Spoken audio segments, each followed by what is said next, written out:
They kicked out the rich grandfather, but when he took all his money with him, Richard Peterson never imagined he'd be kicked out of his own home by his daughter and son-in-law on his 78th birthday. They claimed he was too old to manage his finances and wanted to take control of everything. But when he walked out carrying the black briefcase full of cash he kept in his safe, the desperate looks on Jennifer and Michael's faces revealed their true intentions. "Dad, you can't just leave like this," Jennifer shouted, chasing after him through the entrance of their Bel Air mansion. "Let's talk this over." Richard stopped on the marble staircase and turned slowly. His silver hair was neatly combed, as always, and his blue eyes gleamed with a determination his daughter hadn't seen in years. "Talk?" he said, adjusting the weight of the briefcase. "You just told me I'm a senile old man who can't make decisions anymore. That I need guardianship. That I'd be better off in a retirement home." Michael, a man in his 40s with a perpetually unfriendly expression, tried to step closer. "Father-in-law, you're overreacting. We just want to take better care of your affairs. You have so much money just sitting there." "Sitting there?" Richard laughed, but there was no joy in it. 50 years building a construction company from scratch, creating jobs, paying taxes, and you think my money is just sitting there? Jennifer was turning pale. Her eyes followed the briefcase like a magnet. "Dad, at least leave the money here. It's not safe to walk around with so much." "Now you're worried about my safety?" Richard took another step down. Where was this concern when Michael suggested I sign those papers he brought last week? The silence that followed was heavy. Behind the marble pillar, Emily, Richard's 16-year-old granddaughter, clutched her phone with trembling hands. She had recorded everything. Michael tried again. "Father-in-law, let's be practical. Let's be... You own 82 properties, stocks, the company. It's too much responsibility for someone your age." 85, Richard corrected. "And it's none of your business." "How is it not?" Jennifer lost her composure. "I'm your only daughter, your heir." "Heir?" Richard's eyes narrowed. "Funny how you never cared about inheritance while your mother was alive. Only after she passed 2 years ago did you start showing up here more often." Jennifer swallowed hard. It was true, and everyone knew it. Richard kept walking down the stairs, passing them without stopping. "You want to know something? Just yesterday, I went to the bank and withdrew every penny from my accounts. Every single cent." Michael nearly stumbled. "What do you mean, all the money?" "Exactly what you heard." Richard reached his black Cadillac parked in the garage. "I also signed a power of attorney revoking all your access to my accounts." Jennifer ran after him. "Dad, for God's sake, what have you done?" What I should have done a long time ago." He opened the trunk and placed the briefcase inside. "Protecting my fortune from people who only come around when they need something." Michael was sweating. He had already put a down payment on a $2 million apartment, counting on his father-in-law's money. He had also racked up other debts, betting he'd soon have access to the family fortune. "Father-in-law, you can't do this. We have commitments, debts." "What debts?" Richard turned to him with genuine interest. "I don't recall co-signing anything for you." Michael had no answer. Jennifer realized the situation was slipping away. "Dad, where are you going to stay?" "That's not your concern." Richard got into the car. "You wanted me out of my own home because I'm a burden. Well then, I left. Now deal with the consequences." When the Cadillac disappeared through the automatic gate, Jennifer turned to Michael with tears in her eyes. "You said it would be easy. That he'd sign the papers without question. How was I supposed to know the old man is sharper than he looks?" Michael ran his hand through his hair, desperate. "What now?" "We have to pay the apartment deposit by next week." Emily tucked her phone away and went upstairs to her room, pretending she hadn't witnessed anything.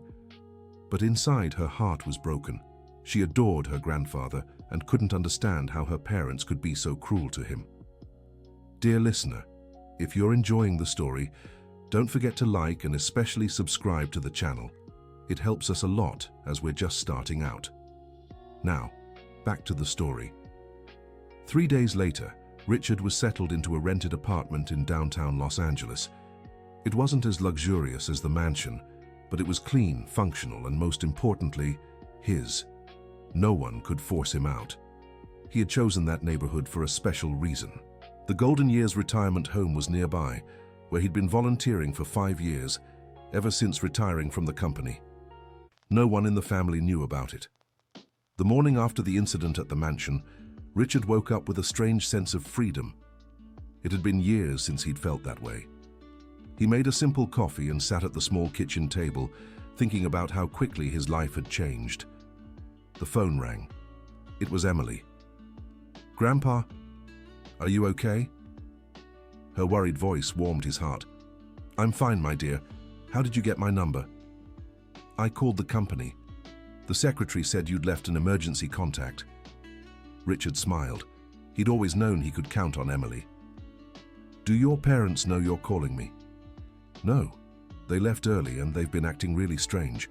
Mom cried all night and Dad was on the computer until dawn." "And you? How are you feeling about all this?" There was a pause.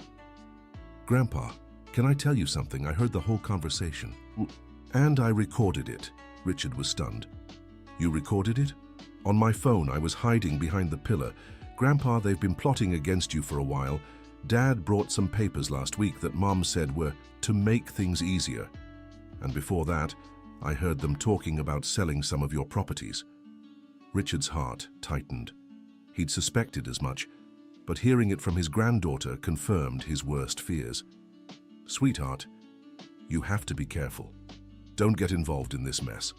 "But Grandpa, I can't pretend I didn't see anything. They were unfair to you." "Emily, listen to me carefully. Sometimes people do bad things because they're desperate or afraid. Your parents might think they're protecting the family's future." "Protecting?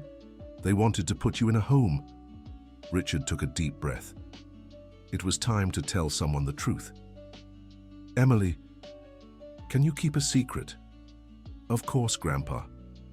"I already knew everything. For months I've noticed their intentions. That's why I withdrew the money from the banks even before yesterday's conversation." "You knew?" "A man doesn't build a business empire without learning to read people, my dear. I know exactly who cares about me and who cares about my money." On the other end of the line, Emily was moved. "Grandpa, can you come get your things? There's so much important stuff here." "Not yet, sweetheart. Let your parents think about what they've done. By the way, how are they managing without me?" "Dad tried to get into your computer but couldn't log in. Mom called the bank, but they said she no longer has access to the accounts. And a bunch of people keep calling, wanting to talk to you about business." Richard smiled.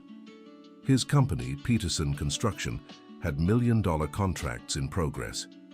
Without him to sign documents and make decisions, everything would come to a halt. "Grandpa, can I come visit you?" "Of course. But come without telling your parents. I don't want to cause more trouble at home." That afternoon, Emily showed up at her grandfather's apartment, carrying a backpack full of homemade food she had prepared in secret. "I brought your favorite chocolate cake, Grandpa." Richard hugged his granddaughter tenderly. She was the only good thing left in his family. "How are things at home?" "Tense. Dad and Mom are fighting all the time. She says it's his fault for pushing too hard. He says it was her idea from the start." "And the house? How are they paying the bills?" "Mom's worried because some big bills came in. She said you were always the one who handled these things." It was true. Richard had always taken care of all the household finances, even after Jennifer got married and moved into the mansion with her husband. He paid for electricity, water, taxes, staff, everything. "Grandpa, why did you always take care of everything?" "Mom and Dad never really worked." Richard sighed, preparing the coffee Emily loved. "When your grandmother passed, I felt so alone. I thought that by taking care of you all, giving you everything you needed, I'd be honoring her memory. Your grandmother loved your mother very much. But didn't you spoil them too much?" "I did, and now I see it was a mistake. People who never fight for anything don't learn to value anything." Emily looked out the apartment window, thoughtful. "Grandpa, you're alone here. Don't you miss the big house?" "I miss your grandmother. The house was always empty without her. And you, do you miss me there?"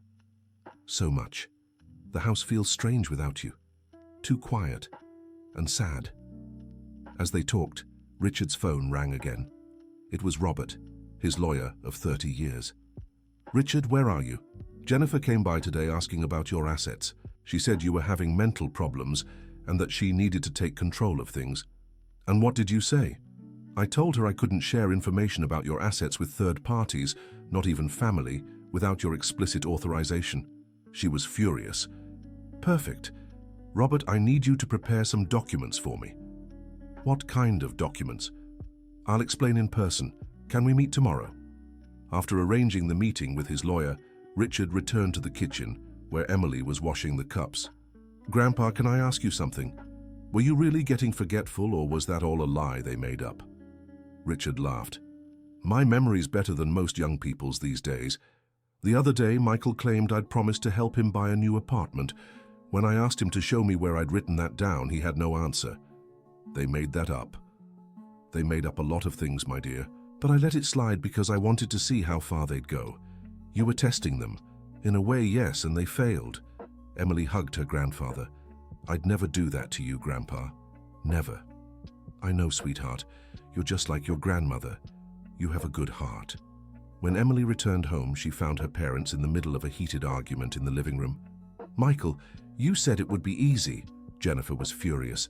That all we had to do was convince Dad he was losing his mind. How was I supposed to know he knew everything? The old man's sharper than we thought. Now we're in a terrible spot. Without access to his money, how are we paying the bills? You spent all our savings on that apartment. Michael paced nervously. Calm down, Jennifer. I'll figure it out. Tomorrow I'll go see his lawyer and explain the situation. Explain what? That we tried to trick my own father? Emily slipped upstairs quietly, her heart heavy.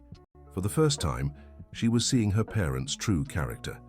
The next morning, while Michael tried unsuccessfully to reach Richard Peterson's lawyer, Richard himself was at Golden Years Retirement Home, talking to Mrs. Margaret, an 82-year-old woman who had lived there for 3 years. Mr. Peterson, you seem different today, lighter. I'm feeling free, Mrs. Margaret. I got out of a situation that was hurting me.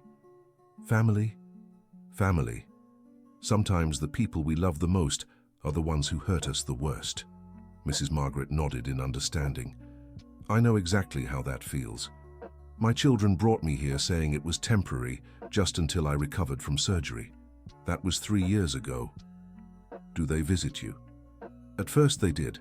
Now they only show up when they need me to sign something related to my pension.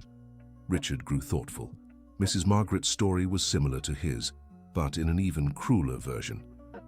Mrs. Margaret, may I ask you a personal question? Do you have any income besides your pension? Yes, I do. My husband left me a few rental properties, but my children handle everything now. And do you receive the rental income? They say the money goes toward paying for the retirement home and my medications, but I never see a statement, never know how much comes in or goes out. That stirred something in Richard. He was starting to realize that the problem of greedy families was more common than he'd thought. That afternoon, when he returned to the apartment, Richard was determined to do something bigger than just protecting himself from his own relatives. He wanted to help others in the same situation. He called Robert. Robert, I want to start a foundation. What kind of foundation? To help seniors who are being financially exploited by their families. I want to use my money for something that actually makes a difference. Richard, are you sure? This is a very big decision. I've never been more certain of anything in my life. Meanwhile, at the mansion, the situation was becoming unbearable. Michael had tried to use the credit card to pay some bills, but the limit was maxed out. Jennifer called several friends trying to borrow money, but they all made excuses. Jennifer, we have to do something. Michael was desperate. The bank is demanding the down payment for the apartment. If we don't pay by Friday, we'll lose the deal and still have to pay a penalty. And what do you expect me to do? My father is gone. He won't answer his phone, he's not at the company, no one knows where he is. Your daughter does. Jennifer looked at Michael suspiciously. How do you know? Because she was acting strange yesterday. She came in with an empty bag and left with it full. Where did she go? Jennifer called Emily into the living room. Emily, I need to know where your grandfather is. I don't know, Mom. Don't lie to me. You left yesterday and came back different. Where did you go? Emily turned red but stood her ground. I went to my friend Jessica's house. Michael stepped closer, trying to intimidate the teenager. Emily, Your family is in a tough spot. If you know where your grandfather is, you need to help us." "What tough spot?" Emily pretended not to understand. Jennifer snapped, "Your grandfather took all the money. We can't even pay the household bills." "Then why don't you get jobs?" The question slipped out of Emily's mouth before she could stop it. Michael was outraged. "What do you mean, get jobs? I have my investments, my businesses." "What businesses? You spend all day at home on the computer." Jennifer scolded her daughter, but deep down she knew Emily was right. Neither she nor Michael had a real source of income. They had been living off Richard's money for years. Dear listener, if you're enjoying the story, don't forget to like and especially subscribe to the channel. It really helps us newcomers. Now, continuing. That night, Emily called her grandfather and told him everything that had happened. "Grandpa, they're desperate. Dad said he's going to lose an apartment he was buying." "With what money was he buying this apartment?" Richard asked, already knowing the answer. "I think with your money, Grandpa. They were counting on it." "Emily, tell me something. Do you think I should help them?" The question caught the girl off guard. "I don't know, Grandpa. They did something really awful to you. But they're your parents, and you'll have to live with them." "Grandpa, can I live with you?" The question moved Richard. "My dear, I'd love to have you close, but your parents would never allow it, and legally, you're still a minor." "When I turn 18? "When you turn 18, the doors of my home will always be open to you. Promise?" "I promise." The next morning, Michael decided to take drastic action. He went to Peterson Construction, hoping to convince the employees to give him information about Richard. "I need to speak to my father-in-law urgently. It's a family emergency." The secretary, Mrs. Catherine, who had worked there for 20 years, looked at Michael with suspicion. "Mr. Michael, Mr. Richard left clear instructions. He doesn't want to be disturbed for now." "But it's urgent. Jennifer is sick. We need him." "If Mrs. Jennifer is sick, you can take her to the hospital. Mr. Richard has already arranged everything for any medical emergency." Michael realized he wouldn't get anywhere. "At least tell me, is he okay? Is he thinking clearly?" Mrs. Catherine smiled. "Mr. Michael, just yesterday Mr. Richard was here. We talked for 2 hours about the company's projects. His mind is sharper than many young people's." Michael left the company even more worried. If Richard was lucid and in full control of the situation, the chances of him changing his mind were slim. Meanwhile, Richard was at the notary's office with Robert, signing the first documents for the foundation. "The name sounds good. Safeguard Foundation." Robert looked over the papers. "And an initial amount of 10 million is an excellent start." "It's just the beginning, Robert. I plan to contribute much more." "Richard, can I give a personal opinion?" "Of course. What you're doing is noble, but maybe it'd be good to talk to your family first. Explain your plans." "I've tried talking to them for years. They only care about my money when they need something." "What if they change?" "People can change." "They can. But first, they need to hit rock bottom to learn the value of things." Robert understood it was no use insisting. He'd known Richard for decades and knew that once he made a well-considered decision, he rarely went back on it. "Then let's move forward with the foundation. I already have some lawyers specialized in elder law who can help." 2 days later, the situation at the mansion had become critical. The electricity was cut off because the bill hadn't been paid. Michael had to use his credit card to buy food, but the limit was nearly maxed out. "Jennifer, I can't take this anymore." Michael was desperate. "I'll have to look for a job." "A job?" Jennifer looked at him as if he were an alien. "What kind of job?" "Anything. We can't live without money." "But you don't have experience in anything. You've always lived off your investments." Michael turned red. It was true. At 45, he'd never held a formal job. He'd always dabbled in small deals, buying and selling things, but nothing serious. "And you?" he shot back. "What do you know how to do?" Jennifer stayed silent. She'd never worked either. She'd graduated in business administration 20 years ago, but never practiced. She'd always been supported by her father. Emily watched the arguments with sadness. She was seeing her family fall apart. That afternoon, she decided to act. She called her grandfather and asked to meet him. "Grandpa, Can I tell you something? The situation at home is really bad. How so?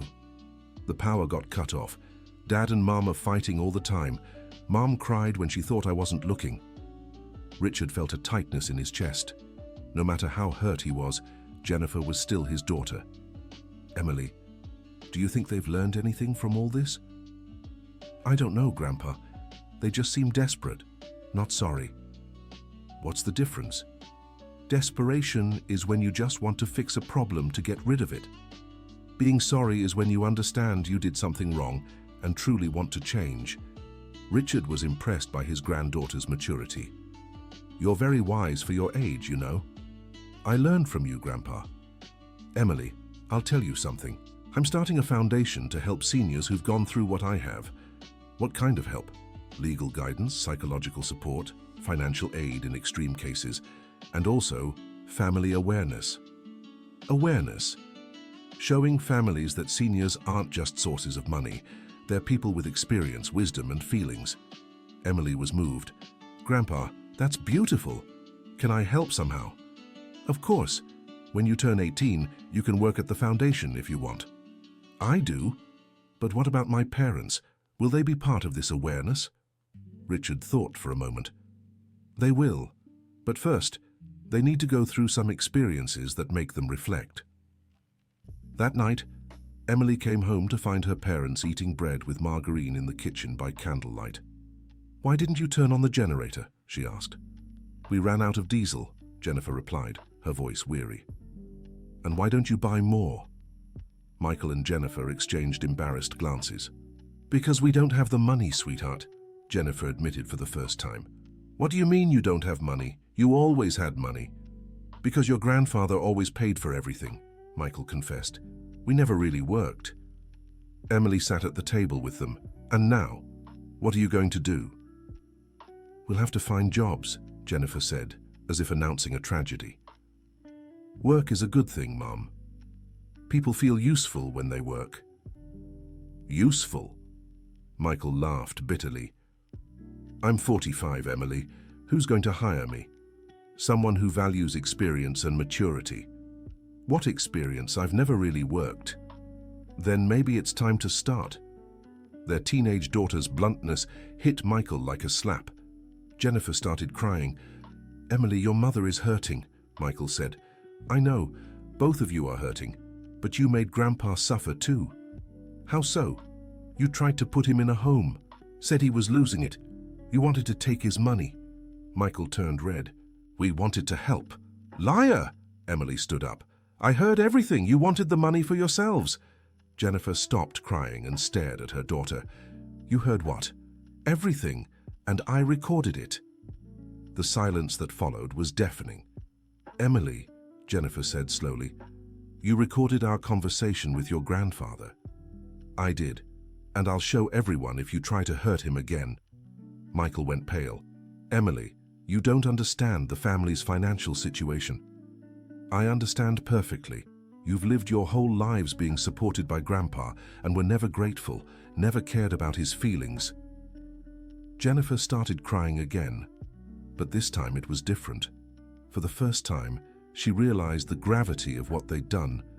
My daughter, we were wrong, she whispered. Very wrong.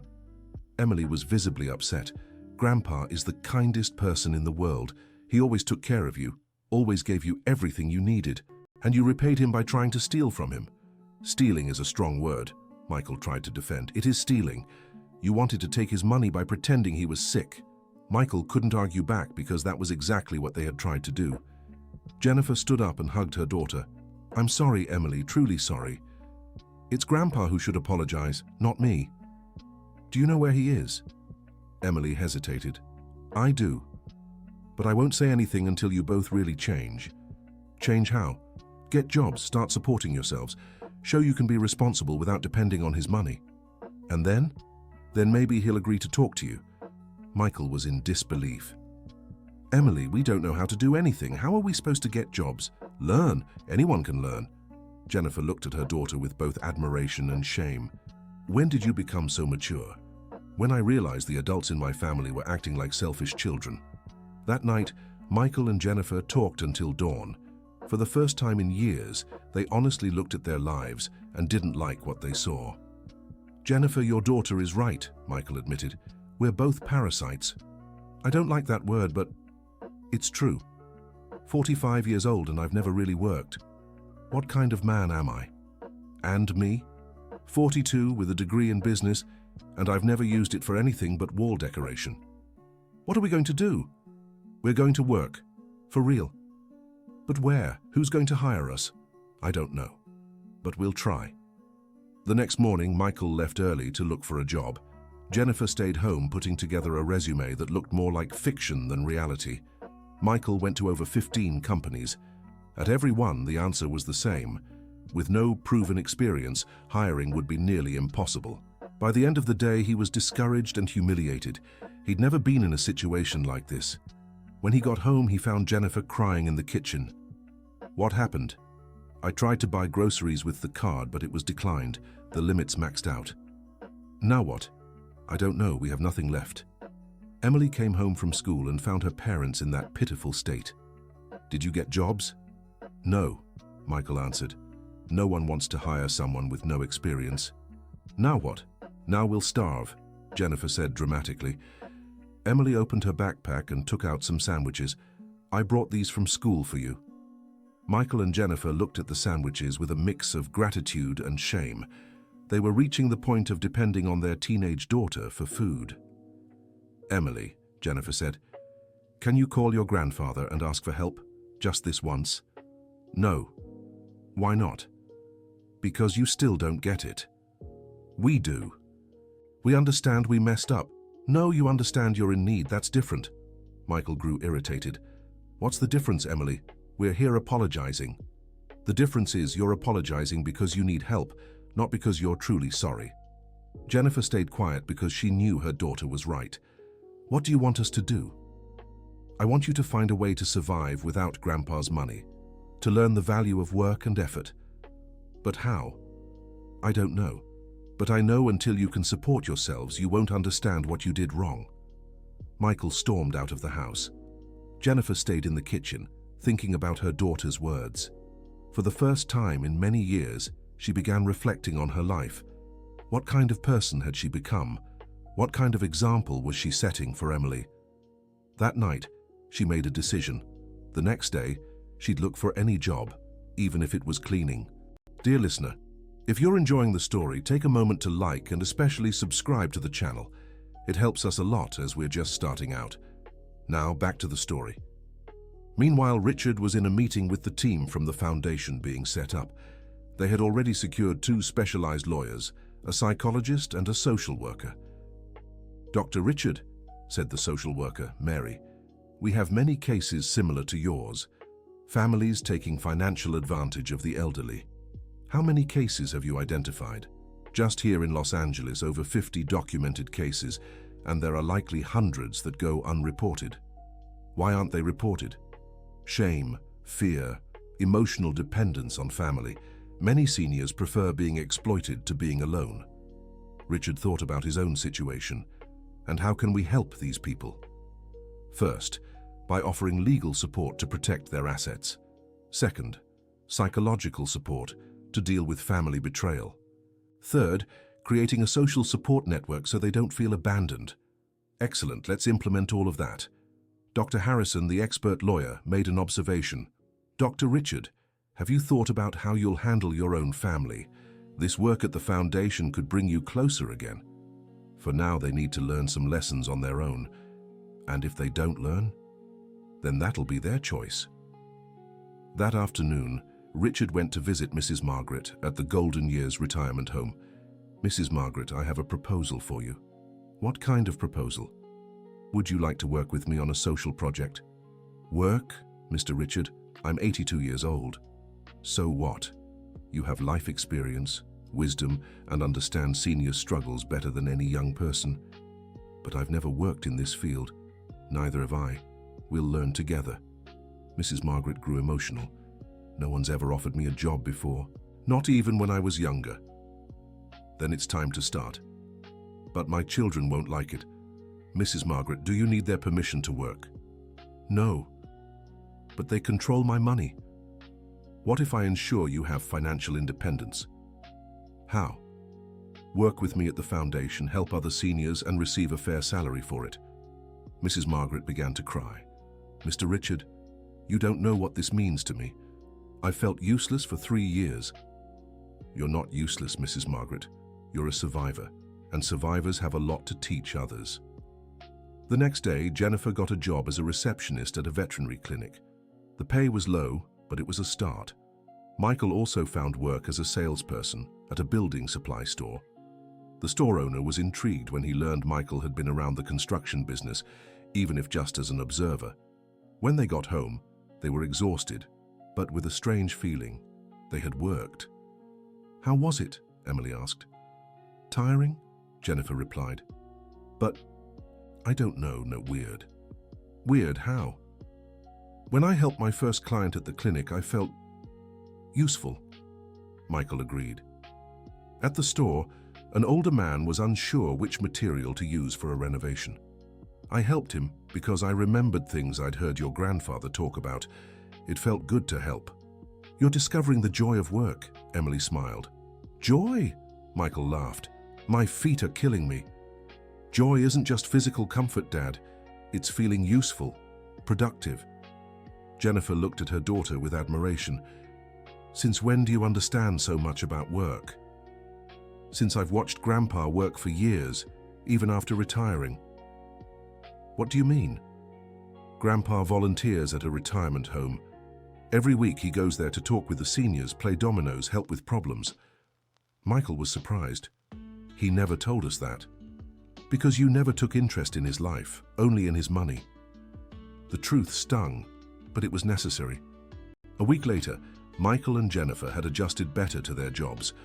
Their first paycheck hadn't arrived yet, but they were managing to get by with small advances. Jennifer, Michael said one evening, I've been thinking about something. What?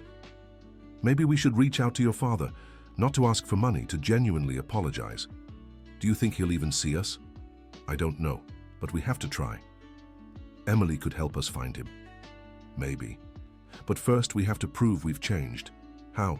By keeping our jobs, showing we can support ourselves. And then we go to him, humbly, and ask for forgiveness. Jennifer agreed. Michael, can I tell you something? Of course. I was afraid to work. I thought it would be humiliating. And wasn't it? At first, yes, but now I feel more dignified. How so? When I came home after doing nothing all day, I felt empty. Now when I come home tired from work, I feel fulfilled. Michael understood perfectly. It's true. I never thought working could feel rewarding. We were so foolish, Michael.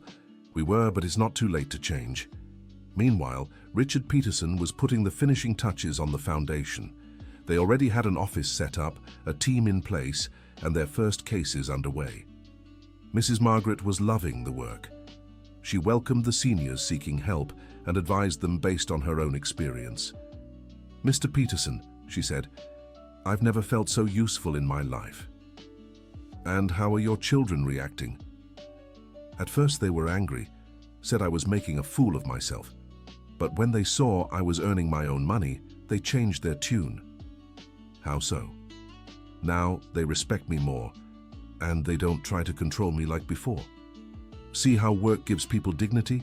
I do, and I'm teaching that to every senior who walks in here. That afternoon, Richard received an unexpected call. It was Mrs. Catherine from the company. Mr. Peterson, Jennifer was here. What did she want? She asked me to give you a letter, said it was important. What kind of letter?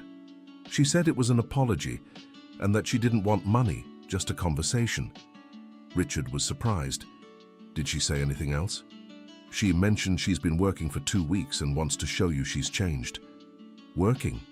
Yes, she and Michael both got jobs. That caught Richard's attention. Maybe they really were changing. Mrs. Catherine, could you bring the letter to me? Of course, Mr. Peterson. An hour later, Richard was reading Jennifer's letter. Dad, I know I don't deserve your forgiveness, but I have to try. I've spent 2 weeks working as a receptionist and I've learned so much. I realized you worked your whole life to give us comfort, and we were never grateful. I realized we tried to take your dignity and freedom. I realized how selfish and cruel we've been. But I also realized it's not too late to change. Michael and I are working now. It's not much, but it's honest. Emily opened our eyes to so many things. She's a wise girl who learned from you. Dad, I'm not asking for money. I'm not asking you to come home. I'm just asking for a chance to apologize in person, a chance to show I can be a better daughter. If you don't want to see me, I'll understand. But if you give me this chance, I'll be here. Love, Jennifer. Richard was moved by the letter. It seemed sincere, but he'd learned to be cautious. He called Emily. Grandpa? Hi, sweetheart. I got a letter from your mother. She said she was going to write. Are you going to talk to them? I'm not sure yet. Tell me, have they really changed, or are they just desperate? Grandpa, can I be honest? Always. At first I thought it was desperation, but this week I saw Mom crying with joy after helping a client at the clinic. And Dad came home proud because he sold expensive materials to a customer. They're enjoying work? I think so. And they're talking more, fighting less. They seem more, I don't know, more human. More human? Before, they only talked about money, shopping, material things. Now they talk about work, clients, how they feel. Richard Peterson thought about his granddaughter's response. Emily, do you think I should give them a chance? I do, Grandpa, but carefully. What do you mean? Don't go back home yet. Let them prove for a while longer that they've changed. You're very wise, you know that? I learned from you. That night, Richard made a decision. He called Jennifer. Hello? Jennifer, it's me. There was silence on the other end of the line, then sobs. Dad? Is it really you? It's me. I got your letter. And what did you think? I thought it was sincere. But I'll be honest. I need to see if this change is real. How can I prove it? Keep working. Keep being a better person. If in 3 months I see the change is genuine, we can talk in person. 3 months? 3 months. And Jennifer, I won't be coming home. At least not now. I understand, Dad. And, Dad? Yes? Thank you for answering my call. Jennifer, no matter what, you're my daughter. I'll always love you. I love you too, Dad. And I'll prove I deserve that love. When Jennifer hung up, Michael saw she was crying. What happened?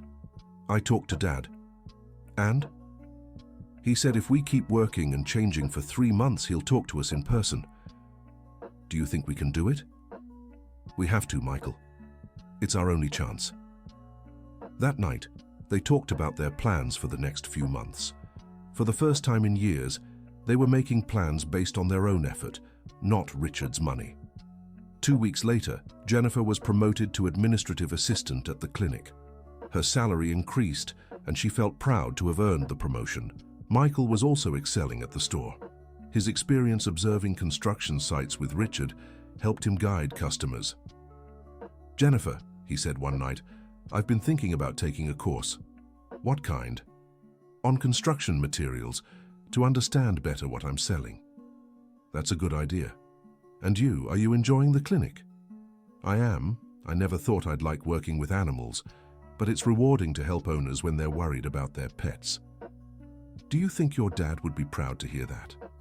I think so. He always liked seeing people grow. Meanwhile, Richard's foundation was running at full speed. They'd already helped 15 families resolve conflicts related to elder financial abuse. Dr. Peterson, said Mary, the social worker, you should give a talk about your experience. A talk? Yes. Your story could inspire other seniors to protect themselves. I don't know if I'm ready to share my life like that. You don't need to give details. But your experience could help a lot of people. Richard considered the idea. Maybe he really could help others by telling his story. All right, let's organize the talk. A week later, the first Safeguard Foundation lecture was scheduled. The topic, how to identify and prevent elder financial abuse. Richard was nervous. It was the first time he'd speak publicly about what happened with his family. On the day of the lecture, The auditorium was packed. Over 200 people, mostly seniors, were present. "Good evening," Richard began. "My name is Richard Peterson, and I'm going to tell you how I almost lost my dignity and my life savings to people I trusted." He summarized his story without naming names, but explained how he recognized the signs of being manipulated. The first sign, he said, was when they started questioning my mental ability. Phrases like, "You're forgetting a lot lately," or "You don't understand these modern things," were constant. Several people in the audience nodded their heads, recognizing the situation. The second sign was when they started pressuring me to sign documents to make things easier. Always in a hurry, always saying it was urgent. The third sign was when they began isolating me from others. They said I didn't need to worry about business anymore, that they'd take care of everything. A woman in the audience raised her hand. "Dr. Richard, when we realize we're being deceived, what should we do?" First, seek legal help immediately. Second, protect your assets before it's too late. Third, don't be afraid to cut ties with toxic people, even if they're family. But what if we end up alone? Temporary loneliness is better than permanent exploitation, and we don't have to be alone. There are communities, support groups, volunteer work. There are many ways to build new, healthy connections. The talk lasted 2 hours and was very well received. Several seniors approached Richard afterward to share their own experiences. When he got home, Richard felt fulfilled. For the first time in months, he felt he was doing something truly important with his life. That weekend, Emily came to visit him as she always did. "Grandpa, I heard about your talk. How did it go?" "It went really well. I think we managed to help some people." "That's great. And how are things with my parents? Have you been keeping up with them?" "I have. They've been working hard. Mom even bought books on administration to study, and Dad enrolled in that course." "And how are they at home?" "Different, calmer.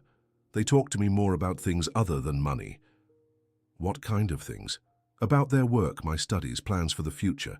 Yesterday, Dad said he wants to open a small consulting business about construction materials once he learns more." "Consulting?" "He said he enjoyed helping clients and thought he could do it professionally." Richard was surprised.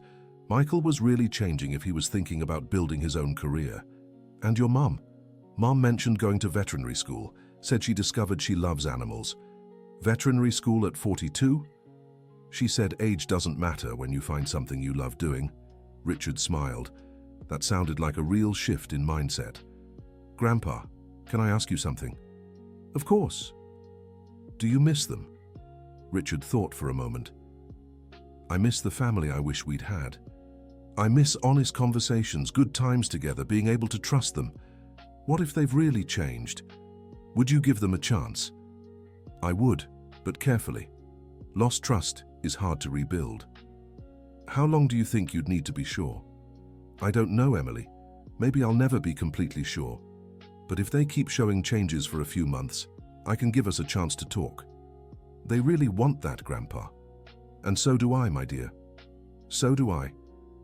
2 more weeks passed. Jennifer had signed up for the veterinary school entrance exam and was studying for the tests. Michael had finished his course and was being promoted to sales supervisor at the store. One evening, Emily called her grandfather with interesting news. "Grandpa, something nice happened today." "What was it?" "A man showed up at the clinic where Mom works. His dog was very sick, and he was desperate because he couldn't afford the treatment." "And then?" "Mom talked to the vet, and they gave him a big discount. But even then, the man couldn't cover the full cost." "Go on." "Mom used her own paycheck to help pay the rest. She didn't tell anyone. I only found out because I was there when she left to go to the bank." Richard was moved. "She used her own money to help a stranger." "She did. And when I asked why, she said you always helped people and that she was learning to do the same." "And how did she feel afterward?" "Happy, Grandpa, really happy. Happier than I've seen her in years." That touched Richard deeply. Jennifer was truly changing if she had discovered the joy of helping others. "Emily, tell me, do you think it's time for me to talk to your parents?" "I think so, Grandpa. But maybe in a neutral setting, not at home." "What do you mean?" "How about setting up a lunch at a restaurant? That way you can talk without the pressure of being in the house where everything happened. That's a good idea. And Grandpa, can it be on Sunday? It's their day off. Of course, can you arrange it with them? I can. They'll be so happy. When Emily told her parents about the lunch, Jennifer started crying with emotion. He's really going to meet with us? Yes, Mom, but he wants it to be at a restaurant, not at home. Of course, wherever he wants. Michael was nervous. Emily, do you think we should bring something? A gift? Dad, the best gift you can give Grandpa is to show him you've become better people. What if he doesn't believe we've changed? Then you'll have to prove it with actions, not words. How? By being honest about everything, admitting your mistakes, and showing your plans for the future. On Sunday, everyone was nervous. Richard arrived at the restaurant first, chose a quiet table and waited. When he saw Jennifer, Michael and Emily coming in, his heart raced. It had been almost 3 months since he'd seen them. Jennifer looked different, thinner, but with a calmer expression. Michael also seemed different, more mature. Dad, Jennifer said, hesitantly approaching. Hi, Jennifer. Michael. Richard stood up. There was a tense moment. Then Jennifer couldn't hold back and hugged her father. Dad, I'm so sorry. It's okay, Richard said, returning the hug. Let's sit and talk. Once everyone was settled, Emily took the lead. Grandpa, Mum and Dad wanted to tell you about their jobs. I'm curious to hear, Jennifer began. Dad, I got a job at a veterinary clinic. I started as a receptionist, but now I'm an administrative assistant. And how is it? Hard at first, but I like it, Dad. I like helping people who are worried about their pets. Michael continued. Dad, I got a job at a construction supply store. I'm learning a lot about the business you've always worked in. And how does that feel? Proud. For the first time in my life, I'm proud of myself. Richard sensed sincerity in both their words. And your plans for the future? Jennifer answered. Dad, I applied to vet school. I want to study for real, have a real profession. At 42. Age doesn't matter when you find something you love to do. Michael added, and I want to take a technical course in construction, then maybe start a small consulting business. Richard was impressed by their concrete plans. And how are you managing financially? With our salaries, Jennifer said. It's not much, but it's ours.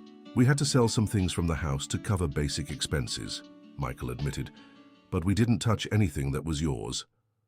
What did you sell? My purse collection, Jennifer said, and some electronics we weren't even using. Richard could see they were truly making sacrifices. And how do you feel about these changes? Jennifer and Michael exchanged glances. Happier, Jennifer replied.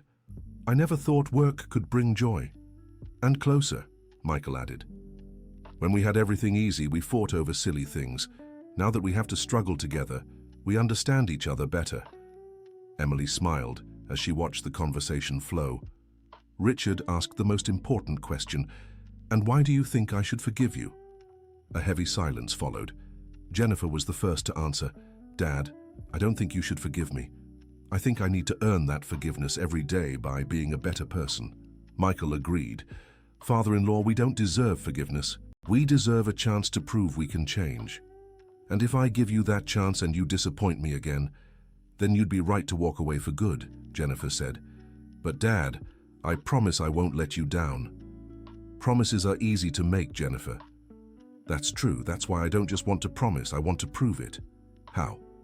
By continuing to work, continuing to study, continuing to be a better person, and most of all, never again considering touching what's yours. Richard looked at the 3 faces before him. Emily was hopeful. Jennifer and Michael were humble and sincere. All right, he finally said. I'll give you a chance. Jennifer began to cry with relief. But, Richard continued, with conditions. What conditions? Michael asked. First, I'm not coming home yet. I need more time to be sure of your change. We understand. Second, you keep working and supporting yourselves. I don't want you depending on me financially. Got it. Third, No talk about inheritance, money, or assets. If I ever decide to leave you anything, it'll be my choice. Perfect.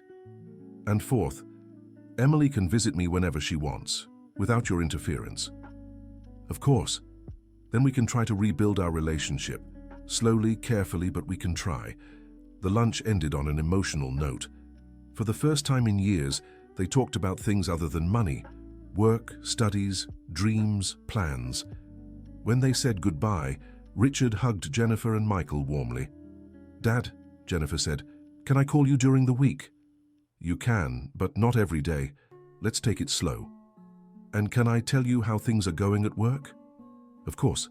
I'm curious to see how you'll grow." In the following weeks, Jennifer called Richard twice a week. She told him about work, her college entrance exam studies, and the small daily victories. Michael also started calling, always respectful, always with updates about his course and job. Richard could see they were genuinely interested in sharing their lives with him, not asking for favors. 2 months after the lunch, Jennifer had big news. "Dad, I passed the entrance exam." "Really?" "Yes, I'm starting veterinary school next semester." "That's wonderful, Jennifer. I'm so proud of you. Dad, can I invite you to something?" "What's that?" "My prep course graduation is next week. Would you like to come?" Richard was moved. Jennifer was including him in important moments of her life. "I'd love to." "Really? You'll actually come?" "Yes. I want to see my daughter being honored." At the ceremony, Richard felt proud watching Jennifer receive an academic merit certificate. She had dedicated herself to her studies like never before. "Dad," she said afterward, "I want you to meet some people." She led Richard to a group of classmates. "Everyone, this is my dad, Richard, the man who taught me it's never too late to start over." Her classmates greeted Richard warmly, and he realized Jennifer had spoken of him with affection and respect. At the end of the night, as they said goodbye, Jennifer made one last request. "Dad, would you like to see the clinic where I work?" "I'd love to. Tomorrow's Saturday. If you can stop by in the morning, I can show you everything." On Saturday, Richard went to the clinic and was touched by how fond everyone was of Jennifer. "Mr. Peterson," said Dr. Harrison, the veterinarian, "your daughter is an exemplary employee, dedicated, caring with the animals, and very beloved by the clients." "She's always been a good person," Richard replied. "She just needed to find her path." And she did. Last week, she stayed late to care for a cat that had been hit by a car, whose owner couldn't afford to pay. She didn't charge anything for the extra hours. Richard was moved when he heard this.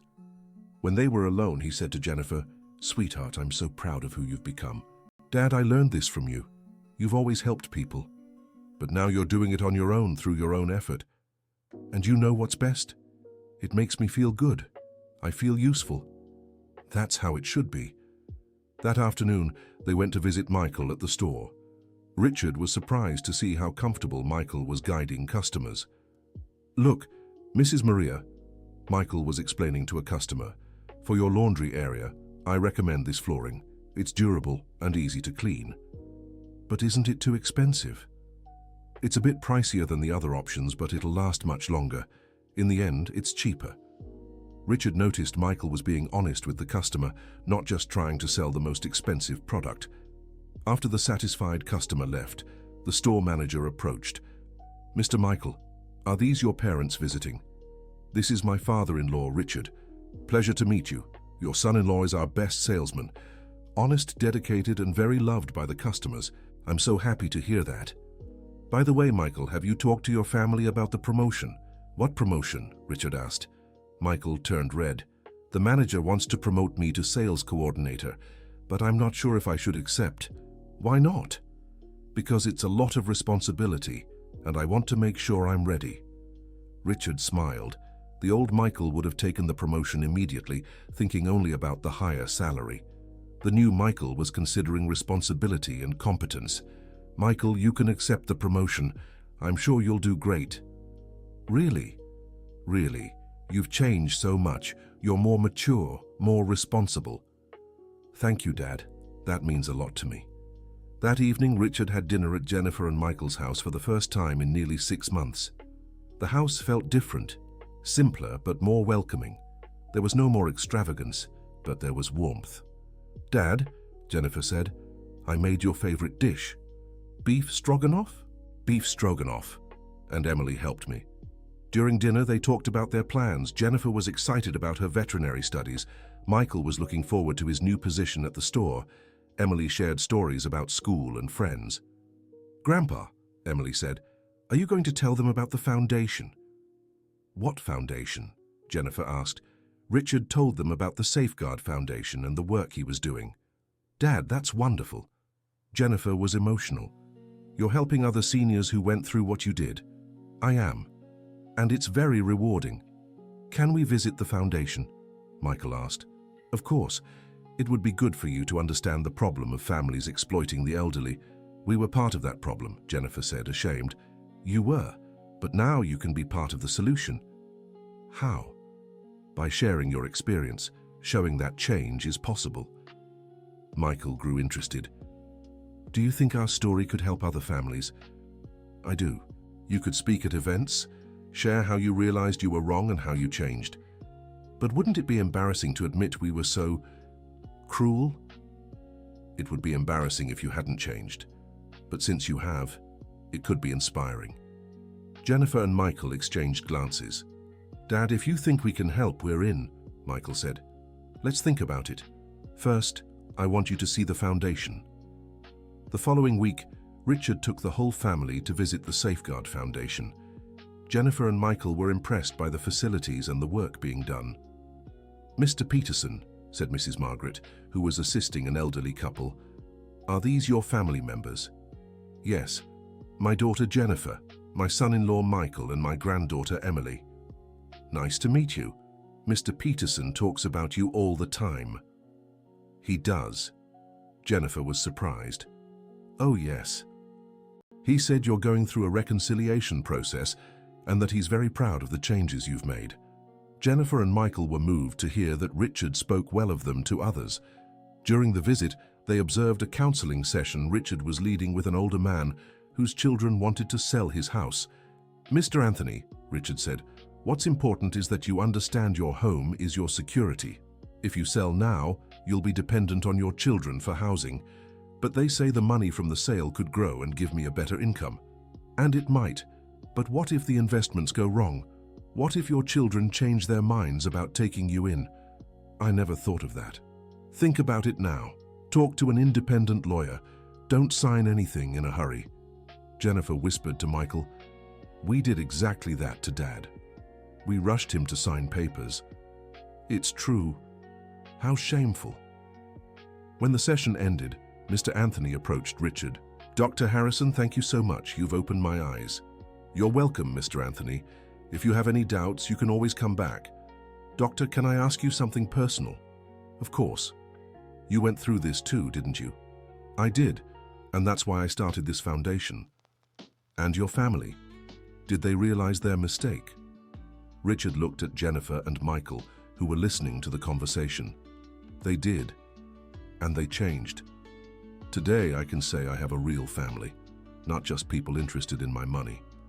Mr. Anthony glanced at Jennifer and Michael. "You're lucky. Not everyone gets the chance to fix their mistakes." Jennifer stepped forward. "Mr. Anthony, can I say something? We only got this chance because my father is an incredible person, but also because we decided to truly change." "How so?" "Apologizing wasn't enough. We had to prove through our actions that we were better people." "And was it hard?" "Yes, very hard. Because we had to admit we were selfish and start over," Michael added, "but it was the best thing we ever did. Now we're better people and we have a real family." Mr. Anthony grew thoughtful. "Thank you for the advice. I'll think about everything you've said." After he left, Richard hugged Jennifer and Michael. "I'm proud of you. You helped that man understand his situation better." "Dad, it was easy because we've been through it. And now you can use that experience to help others. Do you really think we should speak at the seminars?" "I do. Your story can show that families can reconcile when there's real love." A month later, Jennifer and Michael gave their first talk at the foundation. The theme was family reconciliation after financial conflicts. They told their story honestly, without hiding their mistakes. "I tried to put my own father in a home," Jennifer confessed to the audience. "I thought I was entitled to his money just because I was his daughter. And I pressured my wife to do it," Michael added, "because I assumed seniors couldn't make their own decisions." "But what changed in you?" asked an older woman in the crowd. "We went through hard times," Jennifer answered. "We had to work for the first time in our lives, and we discovered our own dignity. Most importantly," Michael continued, "we realized that family isn't about money. It's about love, respect, and mutual care." The talk was a success. Several families approached Jennifer and Michael afterward to share similar experiences. At the end of the event, Richard Peterson walked up to them. "You were perfect, sincere, humble, and inspiring. Dad, thank you for giving us this chance. You earned this chance. You've truly changed. And now," Michael asked, "now you keep growing, as people, as professionals, and as a family." "Are you coming back home?" Richard thought for a moment. "Not yet. But I can spend more time with you. Sunday dinners, family lunches, being there for your important events." "That would be wonderful," Jennifer said, moved. "But I want to be clear. I won't support you financially anymore. You have to stay independent." "We want to stay independent, Dad. We've learned it's good for us. Then we have a bright future ahead." 6 months later, the whole family's life had completely changed. Jennifer was in her second semester of veterinary school and loving it. She'd also been promoted to administrative coordinator at the clinic. Michael had become the store manager and was planning to start his own construction materials consulting business. Emily was finishing high school and wanted to study psychology to work with the elderly. And Richard had expanded the Safeguard Foundation to 3 towns outside Los Angeles. One Sunday afternoon, the whole family gathered at Jennifer and Michael's house for a barbecue. "Dad," Jennifer said, "can I ask you something?" "Of course." "Have you completely forgiven us?" Richard looked around. He saw Michael carefully preparing the meat, Emily setting the table, Jennifer arranging everything with care. "Jennifer, forgiveness isn't something you give all at once. It's something you build every day." "What do you mean?" "Every day you show me you're better people. Every day I choose to trust you. Every day our family grows stronger. And are you happy?" "I am. Very happy. Not just because you've changed, but because I've discovered I can do important things with my life." The foundation. The foundation, the talks, the work with other seniors. I've learned my experience can help a lot of people. Michael walked over with a beer for his father-in-law. "Dad, can I tell you something?" "Sure. Before I envied your success, your money. Now I admire the person you are." "Thank you, Michael.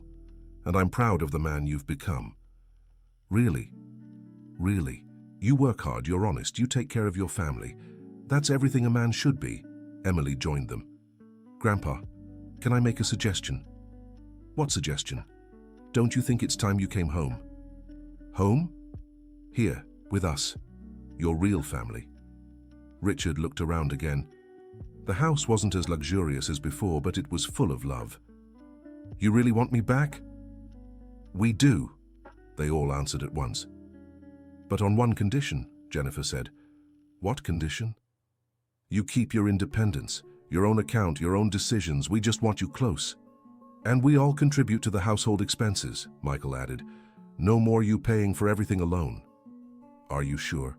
"Absolutely," Emily said. "We want to be a real family, where everyone contributes and everyone is respected." Richard felt his eyes grow damp. "Then I accept. I'll come home." The barbecue turned into a celebration. They spent the rest of the afternoon planning Richard's return and how they'd organize their family life. "Dad," Jennifer said as they were saying goodbye, "thank you for not giving up on us." "Honey, family never gives up on each other. Sometimes it just takes time to learn how to truly love." "And did we learn?" "You did. And I learned a lot too." "Like what?" "I learned that money without love is worthless. I learned that people can change when they truly want to. And I learned that family isn't about blood or inheritance, it's about choosing to be together every day. Michael hugged his father-in-law. Dad, thank you for teaching me what it means to be a real man. Thank you for showing me it's never too late for someone to change. A week later, Richard returned home, but now it was different. He had his own room, his own things, his independence, and at the same time, he had a family that truly loved him. At the first dinner after his return, Emily made a toast. Grandpa, welcome back to our home. Emily, this has always been my home. You're the ones who became my real family. Jennifer cried with emotion. Dad, I promise we'll make sure you feel happy here every day. Honey, you already do just by being the people you've become. And now, Michael asked, what are the plans? Now, we keep growing. Me with the foundation, you with the careers you've chosen, Emily with her studies, and all of us as a family. What about the money? Jennifer asked, then hesitated. Sorry, I shouldn't have asked that. Why not? Richard smiled. You have every right to know about the future. We do? You do. Not because you're my automatic heirs, but because you're my real family. And what have you decided? I've decided to leave most of my fortune to the foundation, but I'll leave enough for you to be secure in the future. How much is enough? Michael asked, then turned red. Sorry, I shouldn't have asked that either. It's fine. Enough so you'll never be in need, but not so much that you stop working and growing as people. What if in the future we need more? If it's for good reasons, illness, emergencies, growth opportunities, you can count on me. But if it's because you've become lazy again, you'll have to figure it out yourselves. Everyone laughed. Dad, I don't think we're at risk of that, Jennifer said. We've learned that working is good. And we've learned our self-worth comes from what we do, not what we have, Michael added. Then, we're on the right path.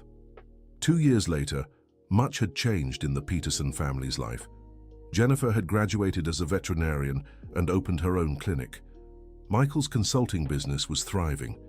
Emily had started college for psychology and was already interning at the Safeguard Foundation. And Richard? Richard was at the peak of happiness.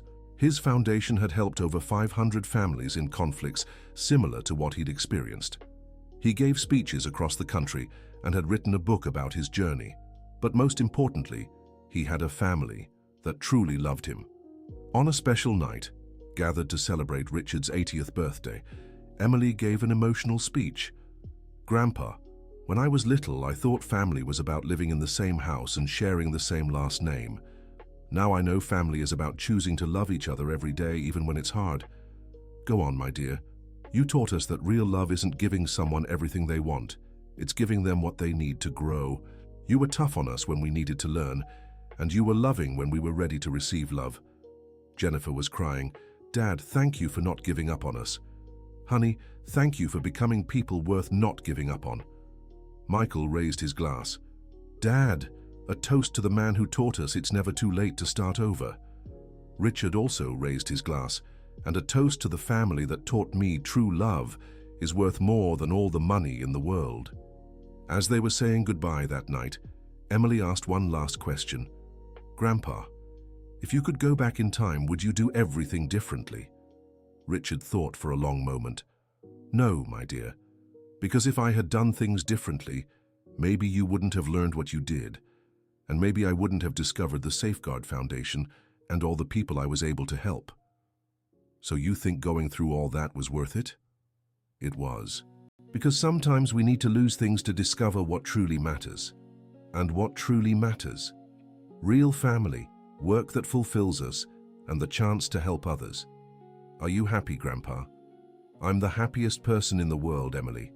I have a wonderful family, work that brings me joy, and the certainty that I'm making a difference in other people's lives. Then we're happy too. Why? Because when you truly love someone, their happiness becomes your happiness too. Richard hugged his granddaughter, moved. You've learned life's most important lesson, my dear. What lesson? That true wealth isn't in what we have, but in who we are, and you've all become truly rich people. The end of the story. So what did you think of this touching story? Do you think Richard made the right choice by giving his family a second chance? Share your thoughts in the comments and let us know where you're watching from. If you have a similar experience to share, we'd love to hear it. Thank you for joining us on this journey. Don't forget to like the video and, most importantly, subscribe to the channel so you don't miss other heartwarming stories.